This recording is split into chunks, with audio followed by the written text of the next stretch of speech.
Hey, what's up folks? Here Mox Gaming, representing F2P Player. Today we'll be talking about Blade, one of the Stellaron hunters. He's got a cool and aloof appearance, which makes him quite popular in the game. Blade is a wind element destruction character, and many folks say he's a powerful damage dealer. So, how strong is Blade really? Is he friendly to F2P players? Is he worth pulling for? All these questions will be answered in today's video. There's a lot of content, so I recommend watching it multiple times to analyze it thoroughly. If you find this video helpful, feel free to give it a like. Thank you all. Well, let's first address the most critical question: is Blade really worth pulling for?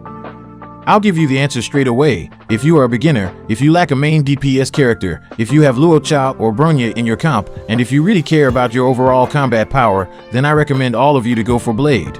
My recommendation is based on Blade's versatility as both a tank and a damage dealer. Being a wind element AoE character, he is particularly effective against bosses weak to wind elements in the early stages of the game, making him a comfortable choice for new players. If you don't have Luo Cha or Bailu early on, you can also pair Blade with Natasha in the later stages of the game. It's best to pair Blade with Luo Cha to maximize your combat power. Moreover, Blade can serve as both a main DPS and a sub DPS, and even in the later stages of the game, he retains his value and remains a worthwhile investment. If you lack a main DPS and already have Luo Cha, Blade is an excellent choice for you. If you also have Bronya, adding Blade to your team will significantly boost your overall combat power. For players aiming for the ultimate combat power and are willing to spend, trying to obtain the 6 Eidolons through the Forgotten Hall might be worth a shot. So, who are the players that I don't recommend pulling for Blade? If you already have a strong main DPS character that can handle most high-level simulated universe mode and Forgotten Hall content, then there's no urgent need for Blade. The reasons for not recommending would be that you have a reliable supporter and a consistent DPS character. If you don't lack powerful DPS characters, it might be more valuable to save resources and invest in supporter or debuffer instead. So, how strong is Blade in terms of combat power? As a 5-star wind element AoE damage dealer following the destruction path, Blade's core output mechanism involves using his combat skills to enhance his own damage. Another key output method is to stack debuffs when he takes damage or loses HP, triggering his talent passive. His ultimate skill's damage is based on his attack power, maximum HP, and accumulated damage taken.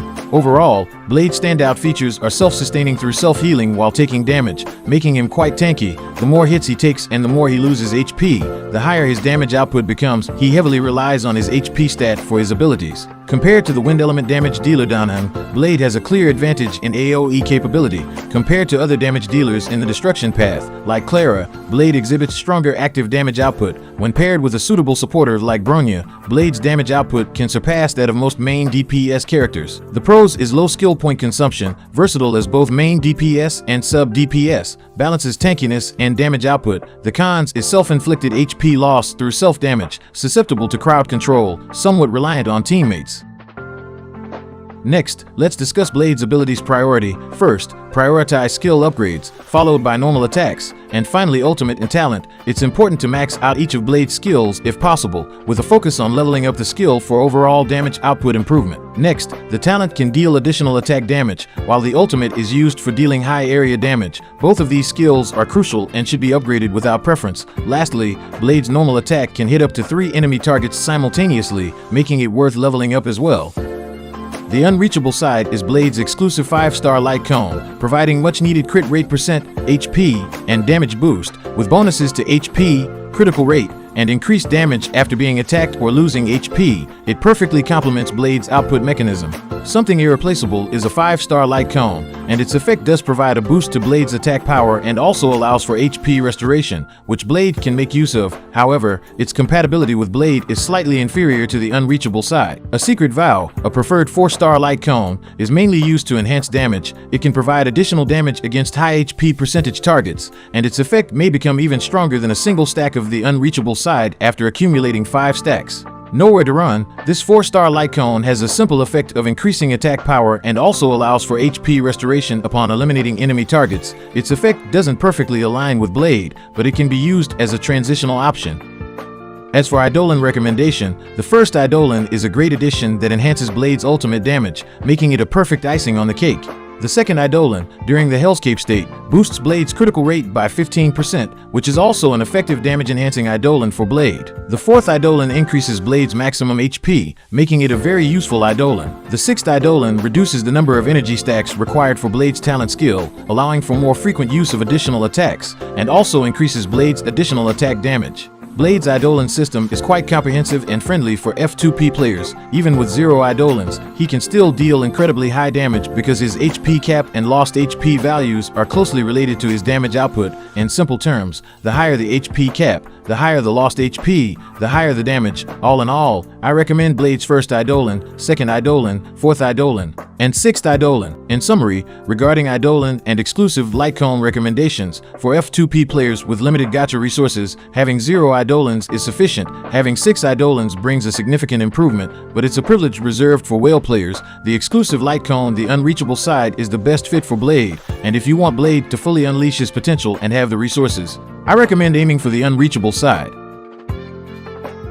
When it comes to Blade's relics, we have to mention the new relics specifically designed for him in this version: Longevous Disciple and Inert Salsado. Longevous Disciple can be considered Blade's exclusive relics, as the 4-piece effect perfectly complements him. The 4-piece effect is easily triggered from Blade's trace effects, allowing his attacks to crit more often.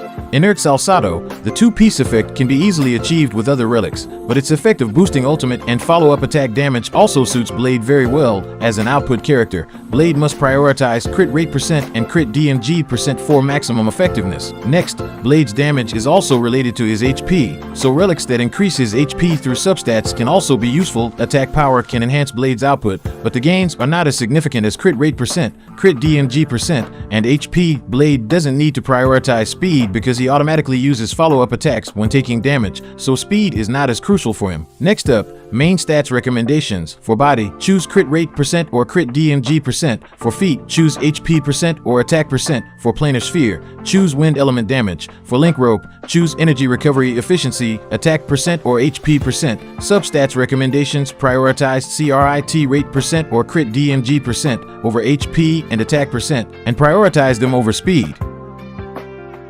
Alright, now let's talk about Blade's team composition recommendations. As a main DPS character, his advantage lies in his skill, which strengthens his normal attacks and allows his allies to accumulate more skill points throughout the battle, providing greater flexibility for future deployment strategies. Bronya, as a supporter, she has the ability to increase ATK percent for all team members, and her skill allows other teammates to gain turns and DMG increase. Silver Wolf, also as a supporter, her skill has a chance to lower the enemy's quantum RES, causing the enemy's weakness to change to the attribute of her own team. Luocha, as a healer, his skill restores HP of allies based on his ATK. Luocha's ultimate dispels enemies' debuff and deal imaginary AoE DMG to enemies. When Stack of Abyss Flower reaches 3, a field is applied on enemy allies' HP is restored by attacking enemy with the shield. In secondly team, Blade serves as the main DPS, responsible for the team's overall damage output. Luocha takes on the healing role, Bronya boosts damage, and Whelp provides crowd control and debuffs on enemies. Since Blade's damage output is influenced by his HP, Luocha's healing mechanism complements Blade very well, making her inclusion essential.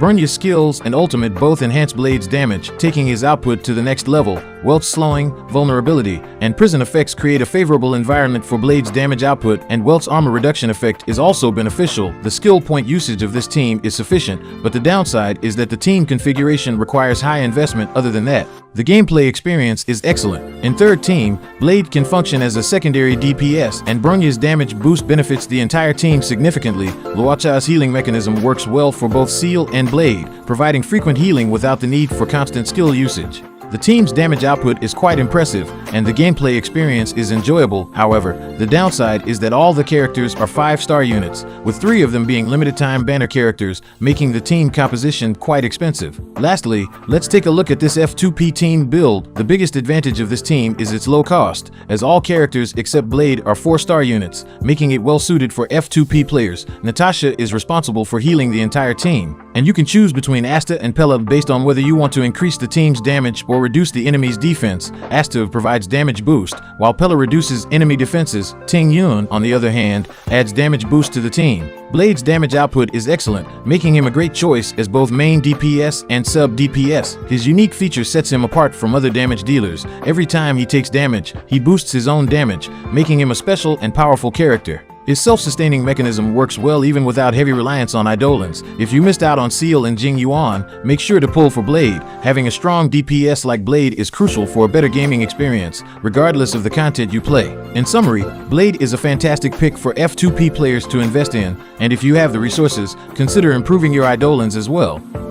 This concludes our overview and guide for Blade. I hope it helps all fellow gamers out there. Stay tuned for more strategy content on my channel Mox Gaming. See you in the next video.